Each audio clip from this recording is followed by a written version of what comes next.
All right. Lambeau's World Sports features the big brother. This is a Pac-12 college football matchup. We got number 22 UCLA versus 11 Utah. Both teams in the top 25. One team in the top 15, one team in the top 25. Same thing. But I think this is a very good, interesting matchup. Cam Rising is still out with an ACL injury, so Nate Johnson, I think, will be the starter going forward. And watch out for UCLA quarterback and freshman five-star Donte Moore. Um, I'm gonna let the big brother get into the details of this game. I think it'll be very, very interesting. As much as I like Utah, I'm not sure how good the quarterback play is going to be.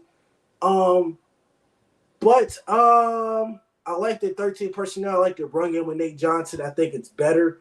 They have a chance. UCLA is not known for defense, but I'm going to pick the upset here. UCLA upsets Utah 35-32. I got you. Yeah, this was definitely the game that I had circled in my head as the upset before I made that bold decision of taking Ole Miss over Bama this week, which I'll probably come back to regret, but we'll see. I'm going to ride with Utah until they give me a reason not to. The defense is firing on all cylinders, and the freshman quarterback Donte Moore from UCLA is really good, especially for his age, but he's still just over 60% completion percentage, and I don't know if that's really going to be able to get it done. That's not really the strength of this UCLA team, though. It's the running backs. Carson Steele is averaging 8.1 yards a carry. TJ Harden, 9.3. And Anthony Adkins is averaging 8.1. So, I mean, that's an electric running back room. That is electric. So the issue is here, can the Utah defense put a stop to that or maybe just limit it a little bit? And based on what I saw week 1 against Florida and a very talented running back in ETN over there, it gives me a little bit of hope that it can happen and that it will happen. Like I said, very good quarterback in the freshman Donte, but I don't know if it's enough to overcome what Utah brings on the defensive side. Now, the quarterback situation for Utah is interesting. Like you said, Nate Johnson is going to start, and I think that's the right decision. He's improved every game as a passer so far. We saw in week 1, he only threw the ball like 4 times because they didn't trust him to throw. And because Bryce was, balling out. Obviously, we've seen Bryce fall apart, and Nate has taken that QB1 spot for as long as Cam Rising is out. So I trust him to run this offense. He's looked better each week as a passer, and I don't know if that stops here, especially with what you were saying about UCLA not being a defensive team really like ever. So, yeah, I think this is going to be a close game. Don't get me wrong, but I'm going to roll with Utah here, and I think I said this week 1, like before week 1 started. I'm going to roll with Utah. Excuse me. Probably until they lose, until they give me a reason not to, and I have to reevaluate things. But I think this is one of the best teams in the country. I think they go into the top 10 without their starting quarterback, and once they get Cam Rising, they're going to be in contention to do some damage. Well, we don't have a timetable for Cam Rising to come back. If it is, it's by the end of the year. And depending on Utah's momentum, I'm not sure if you even want him to play by the end of the year. If Utah's going to be so good that you might have to reevaluate your decision. But the reason why UCLA is going to win this one, they like to go fast, but I think they're going to lean more towards the running game.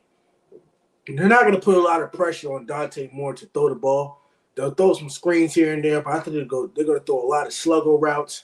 They're going to throw it deep. They're going to take some shots at Utah defensively. I think Utah, his weakness is that secondary. Like I said, they played Florida. Wasn't that good. They had a close one. Third quarterback. So they're going to take some shots at this defense. Chip Kelly, great coach, especially what he did in Oregon days. I think he's going to do something special. Utah is I like Utah, I like the 13 personnel, but we're not sure how good Nate Johnson is going to play. Like, I understand he played well against Florida, and he got benched, and then he came back out. So we're not sure. It comes down to this quarterback play. I'm not very confident if he's going to be consistent without turning the ball over. He might have a missed snap. He might have an interception. I think the UCLA defense is going to surprise a lot of people. I wouldn't be surprised if it's even a high-scoring game, but Utah is not known for competing in shootout games, really, except for the Rose Bowl. If they play Penn State or, maybe what's it called? USC. They're not really known for games with shootouts. They're known for games where they want to have the time of possession. But I feel like if UCLA keeps the ball away from Utah, that's a chance that they're going to win this game. So UCLA is going to go up in the ropes. They're going to pull off the upset. And like I said, I like Utah. I'm out ahead against Utah. But like I said, I'm not sure how good Nate Johnson is going to play. He's going to have to play the game he played against Florida in order for him to convince me to even pick Utah. Well, so the Florida game isn't the game that he broke out. Like I said, the Florida game, he only threw the ball like 4 times, but he made some stuff shake on the ground with his legs. The games afterwards, when they switched from Bryson to Nate, is really what I'm referring to. He's thrown the ball 68%, 69% if you want to round up the 0.8. He's only thrown a touchdown, but it's because what he can do with his legs. He's got 3 rushing touchdowns.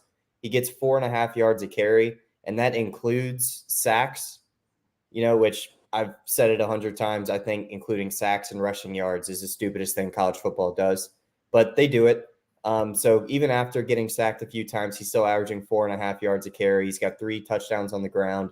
He hasn't had a turnover. And his passer rating this year has been 152.8.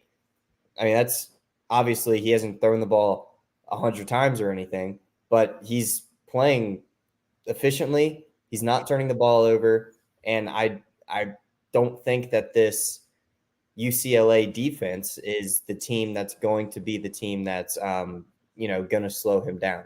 It's just whether or not he can contribute enough to the offensive side to keep up with what UCLA can obviously bring to the table offensively. But, the Florida game, now I get it. I don't think, the Florida quarterback is who the freshman for UCLA is. I definitely think there's a talent gap there, and that's pretty obvious. But the Florida game is really what's giving me most of my confidence going into this, just because we saw Florida play very well against Tennessee. The defense did what they were supposed to do. They made that offense look awful.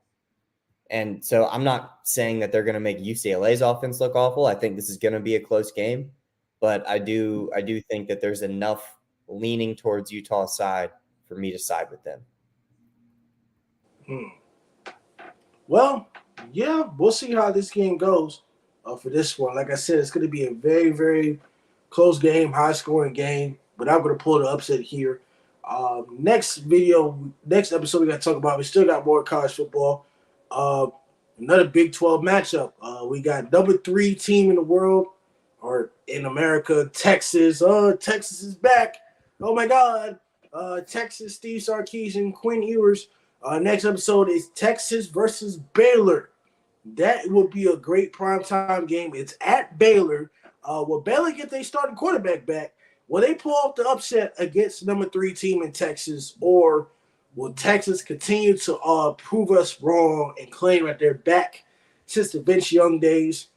I don't think so. MattPatt doesn't think so, and definitely Sarah Blake, she does not think that Texas is back. We'll talk to you about that on the next episode of LAMBO'S World of Sports. We'll be catching you in the next 5 minutes. We're going to be talking about the Big 12,